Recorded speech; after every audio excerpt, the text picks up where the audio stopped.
అదే ఉంటుంది, మ్యాగజైన్ అదే ఉంటుంది. ప్రతిది కూడా 303 రైఫలే పాయింట్ గా మాడిఫై చేసినాం. జిఎఫ్ రైఫల్ అంటే గ్రెనేడ్ ఫైరింగ్ రైఫల్ 10.5 రౌండ్స్ ఉంటుంది. గ్రెనేడ్ మొత్తం కూడా ఎక్కువ భాగం ఏముంటుంది, ఉడ్డు భాగం ఎక్కువ ఉంటుంది. అదే ఏకేఎం ఎల్ఎంజీలో మీకు ఉడ్డు అన్న కనపడదా? జస్ట్ బట్టు తప్ప ఎక్కడైనా ఉడ్డు కనపడదా? లెఫ్ట్ హ్యాండ్ గాని కానీ రైట్ హ్యాండ్ కానీ ఎక్కడైనా కనపడదా?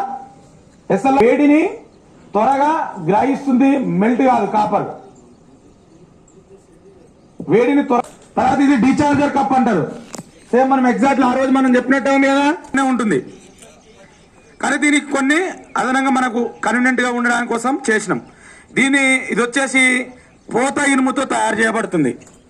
ఏంటిది? పోత ఇనుము అంటారు.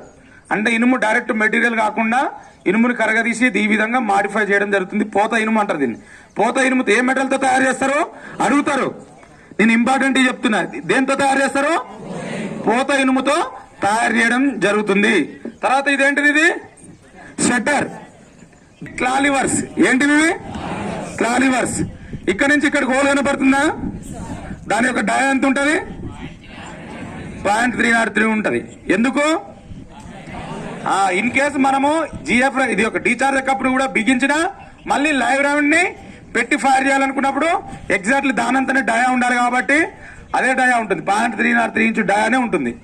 ఇక్కడ క్లాలివర్ సూపర్ మోడల్ ఉందా? దీన్ని ఏమంటారు? గరాటా ఏ మోడల్ ఉంటుంది? గౌరా శంకు రూపంలో ఉంటుంది కదా. ఇక్కడ ఏదైతే మనం ఇట్లా పైకి అంటున్న కొద్దీ నట్టు బోల్ట్ టైట్ అయ్యేటప్పుడు ఆటోమేటిక్ ఇవి ఏమవుతున్నాయి, పైకి ఎక్కేసి కింద ఏమవుతున్నాయి, టైట్ అవుతున్నాయి. ఇప్పుడు చూడండి, డిశ్చార్జ్ కప్ అనేటటువంటిది సపరేట్ ఆయుధము. తర్వాత GF rifle with discharge cup. ఆ విధంగా కుడి చేతితోటి జిఎఫ్ రైఫల్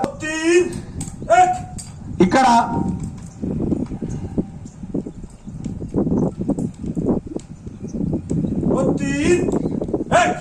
ఆ విధంగా జోడించాలి. ఇక్కడ జోడించే విధానాన్ని వివరిస్తే చూడండి. ఎప్పుడైతే జోడో డిశ్చార్జ్ కప్ అనేటటువంటి కమాండ్ వచ్చిన ఎడమ చేతితో ఏం చేస్తాడు? డిశ్చార్జ్ కప్ క్లాలివర్స్ ఏవైతున్నాయో సిట్టింగ్ ఫర్